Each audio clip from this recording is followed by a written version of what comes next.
Because some women are just not very good at conversations. She might be extremely nervous, right? Like most women are nervous on dates. Now, dates are super important, and in this video, we're going to explain to you some secret techniques, like how to talk and have an amazing first date. Now, the reason why I know this is because I've been over 100 dates by myself, and I've helped clients set up over 1,000 dates through our online dating management company, where we take over the dating profiles of entrepreneurs and executives. Now, in this video, we also have a giveaway, so if you are using online dating, make sure to stick to the end because this is going to be a good one. That was it. Let's get into the video. Now, the first important factor to understand is the difference between strategies and actions. A strategy could be, for example, is leave space for her to talk about things. And an action could be, for example, is whenever you have a date, make sure to ask about her hobbies. That's a very singular thing that you can only use once. That's probably will only be one line, and it's not going to net you that much results. What you should focus on instead is having the correct talking strategies and communication strategies. So let's talk about some strategies that you should use. Now, the first talking strategy we're going to cover is past, futures, ups and downs. And this is a very interesting strategy and that you can use for both the framework of the date, but also when you're talking about a specific topic. Now, what this means is like if you have a certain topic, let's say she tells you that she's into horse riding. Now, if you apply this strategy to horse riding, you can talk about past, right? So you can ask, what made you get into horse riding? Have you done it for a long time? Then you can talk about the future. What are your goals like with horse riding? Like, would you want to have your own horse? Would you want to have your own stable? Like those kind of things. Now, we're going to talk about the ups of horse riding. Okay, so what's like really cool, like horse riding thing that you've done in the past? And then when you talk about the downsides, it's like, what is like the worst thing about horse riding, right? I've heard people fall off horses and break their bones, right? Has that ever happened to you? You see that within one specific topic, you have 4 different ways that you can go. You can go up and down and left and right. This is also the case with a date. So you can schedule your date and in the beginning talk about her past. Then you can talk about her future. Then you can talk about amazing things in her life. And you can talk about the things that aren't going 100% well, right? So this is a framework where you can take a singular topic and spread it out and have 20 different questions to ask, 20 different statements to make. The second talking strategy we're going to cover is you have 2 ways to say things or to ask things. You have even open questions or closed questions. Very obvious knowledge, but this is something that you should implement as well when you are on dates. So an open question would be like, tell me about some amazing things that you've done last week, right? That's not a yes or no answer. If you ask her like, hey, did you went to the gym last night? It's going to be yes or no. Conversation closed, right? There's nothing further to investigate regarding that specific topic. So make sure that a lot of the questions that you ask are open questions where there's an opportunity for her to tell a little bit more than yes or no. Point C about talking strategy is listening. Listening is a very important aspect. And if you're in your mind thinking like, oh my God, what's the next thing I'm going to ask? Like, I still need to ask about this. I still need to ask about that. Still need to ask about... That's not going to work. Like, she will notice when you're in the moment and when you're listening to her, or when you're just kind of like, what do I need to do, right? You can see the same thing on this video right now. If I'm talking to you right now, you feel like I'm listening to you. If I'm doing like this, you have the feeling like, what the heck is the guy doing? Same goes for listening while you're on a date. So make sure that you spend time to calm yourself down and listen to what she's actually saying. Strategy number D is statements, right? So with statements, we have different categories. We have, for example, a compliment. A compliment is a statement like, you look very pretty today. Like that's a statement. That's not a question like, do you look pretty today? No, it's a statement. So understand the difference between asking questions and making statements. Another thing could be a judgment, right? So when we talk about horse riding, it's like, I have a feeling you're very good at horse riding. That's a statement. It's not a question, it's a statement. She can reply to it as if it's a question, but it is a statement. The last one is just regular statements, just like regular statements that are not necessarily judgments regarding her, right? I kind of like the food here. That's not a statement, but it's not a judgment. Then let's talk about the next point, which is giving space. A lot of times I see men do this horribly wrong where they're just rambling and rambling and rambling and rambling. You're not holding a presentation. right? You're not having a presentation like this video where one person is talking. When you have a conversation, there's two people. So that means that you're gonna have a part and she's gonna do a part. And her part is also going to be asking you questions. Her part is also going to be like talking about different things, right? So the way to think about that is that whenever you finish a topic or whenever you finish a sentence or when you talk about yourself, right? So, like I went to this and this school and I really like going to the gym at that school and that's how I started my fitness journey or something along those lines. And after that ended, instead of instantly asking the next question, which is, have you ever gone to the gym yourself? Instead of doing that, you just shut the hell up. You say nothing. You just be quiet for, count to 5, count to 10, and see what happens. By giving her space in that specific time, you will give her the opportunity to be like, oh, what should I ask him? Oh, what should I talk about? And purely because you do that, you move the conversation investment to like you constantly carrying the whole conversation to actually having her put in some time and energy, right? Make her feel a little bit like, okay, what should we talk about next? Does that mean that they will always say something if you're quiet for a little bit of time? No, it does not. Because some women are just not very good at conversation. She might be extremely nervous, right? Like most women are nervous on dates. So there's a lot of reasons for her to not necessarily fill that gap. But you need to make sure that that gap is there. Point F is intensifying emotions. When asking about things, make it more emotional because it works better to like an internal level, right? Like there's a lot of things that you can do to make one thing sound 10 times better than the next thing, yet they're both the same thing. So what are some things that you can do when it comes to like intensifying emotions? It's like vocal tonality, speed, and facial expressions, right? So if you say like, what kind of food do you like? Or what kind of food do you like? Like you change the vocal, if things are correct, you can hear the vocal tonality is different. The speed goes a little bit down as well. And the facial expressions are there. So like you laugh a little bit, you smile a little bit. All those kind of things will make the same topics that you're going to cover in the date, but turn them in vastly different reactions, right? One of the biggest researches that has been done is that a lot of the communication that gets done is done through sub-communication. So it's not exactly the words you're saying, it's how do you say them. A prime example that I always think about is like animals.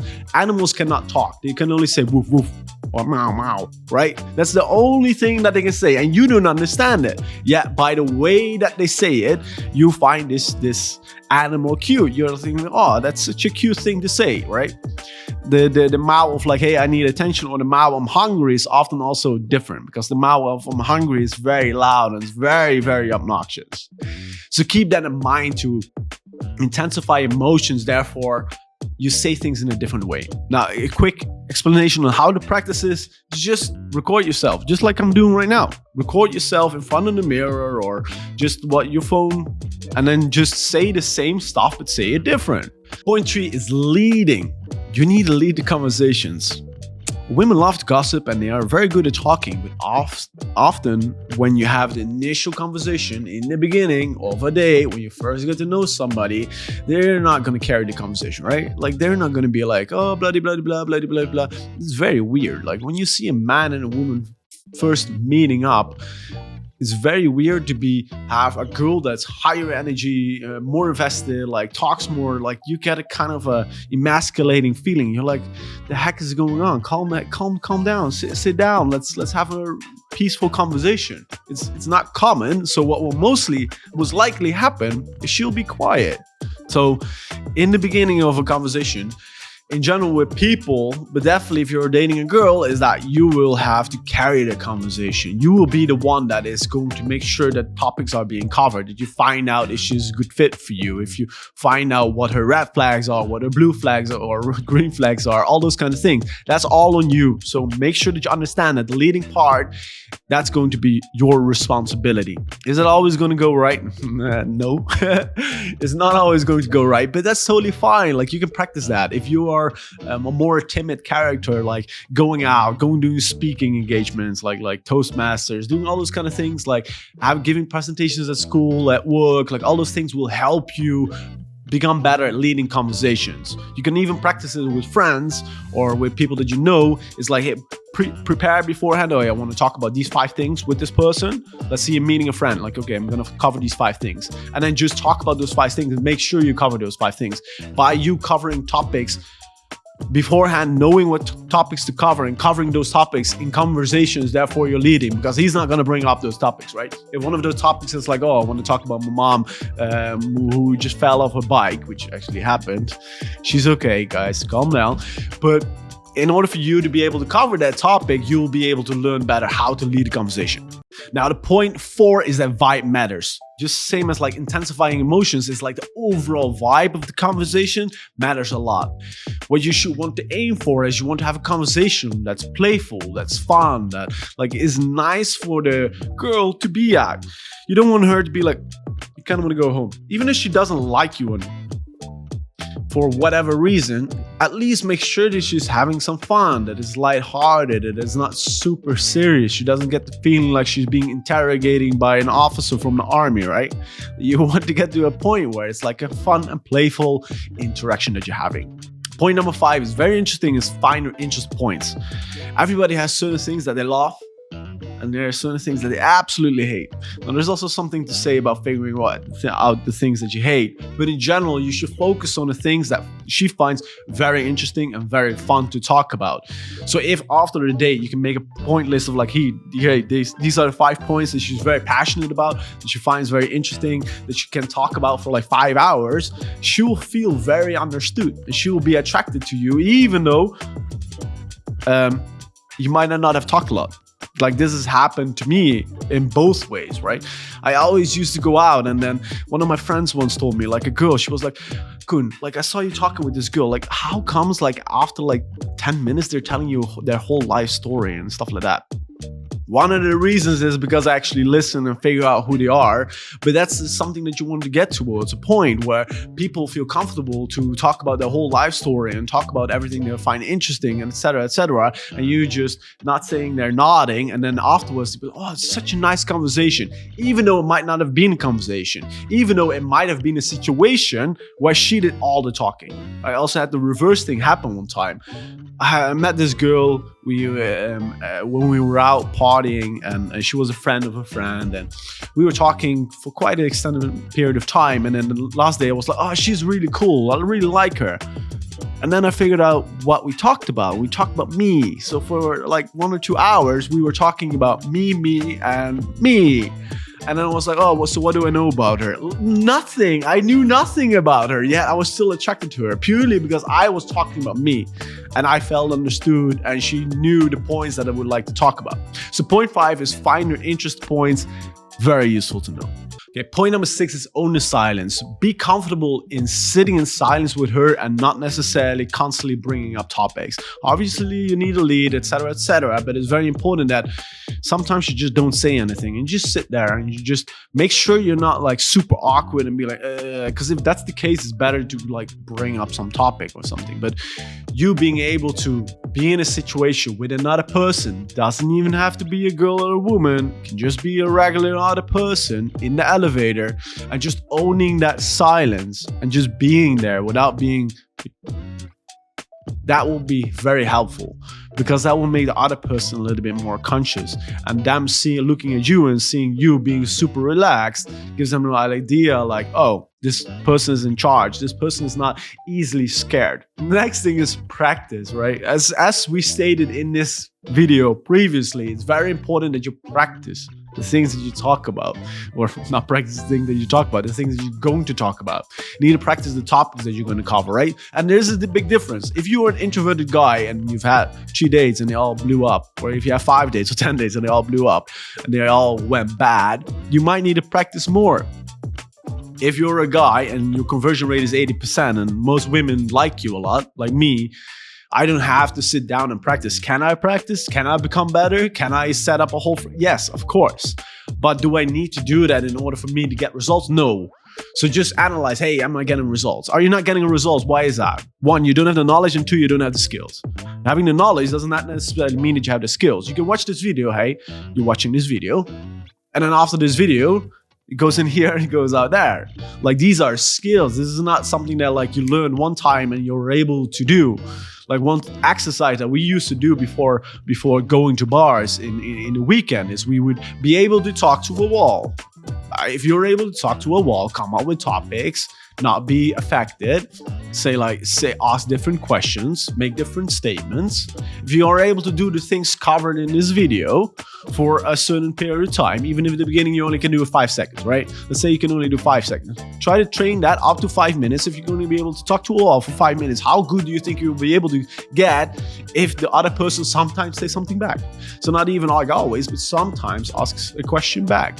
Then your conversation is going to be endless, right? And then you also have the practicing of, like stated before, how you say things, etc., etc. So it's very important that besides having the knowledge that you're getting through this video, it's actually practicing the things. Now, point 8 is play games. There's a lot of different games that you can play on dates. Like, obviously, in certain type of scenarios, it's much easier to play games compared to other ones. But there's a lot of different types where you can play different games. One of the most famous one is 36 questions, where you get to know the other person based on 36 questions. And the goal of this whole question game is that you get a much deeper bond due to asking intimate questions. You start with more basic questions and you end up in more intimate questions, right? So proposing doing different games can be a very fun way to have the game or to have the day run. Okay, now the reason why I know this is because we set up dates for our clients. We run their online dating platforms for them. So their Tinder, Bumble, and Hinge, like we log in, do all the texting, find girls interested in them, and then we schedule meetings with those girls in their calendar. They don't have to do anything. So obviously I know a little bit about online dating. So for this video, we're going to have a giveaway where I'm going to do 3 profile audits. So the only thing you need to do is sub to the channel, like the video, and comment. And in 1 month's time, I'll pick 3 winners. You guys get a free profile audit and you'll get a lot better results from online dating. So hope you like that part, huh? Anyway, hope you guys had an amazing video and actually learned something. I had a great time and talk to you in the next one. Bye-bye.